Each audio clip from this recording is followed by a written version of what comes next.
আপনাদের এই চৌরাস্তার সম্ভবত 3টা ছেলে বাইকে অ্যাক্সিডেন্ট হয়েছে না, একজন ইন্তেকাল করছে।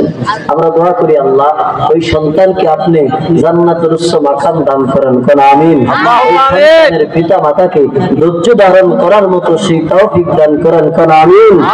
সন্তান যে আল্লাহর ডাকে সাড়া দিয়ে চলে গেছে, সে কি কখনো ভাবছে এরকম অবস্থায় তার মৃত্যু হবে?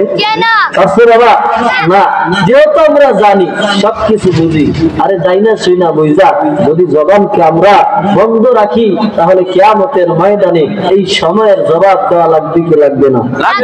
লাগবে কি লাগবে না? মহাব্বত থাকলে দুরূদ পড়বেন, নবীর মহাব্বত না থাকলে চুপ করে বসে থাকবেন।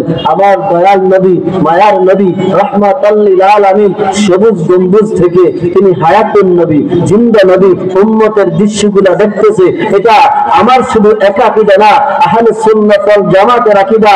আমার নবী হায়াতুন নবী, জিন্দা নবী, মায়ার নবী, রাহমাতাল লিল আলামিন, রওজা মুবারক থেকে এই দৃশ্যগুলো দেখতেছে। নবীর উম্মত কোন জায়গা থেকে কেমনে বৈশা দুরূদ করে কি করে তার নাম, তার বাবার নাম সহ করে ফেরেশতা দয়াল নবীর কাছে উপস্থাপন করে, কন্যা সুবহানাল্লাহ।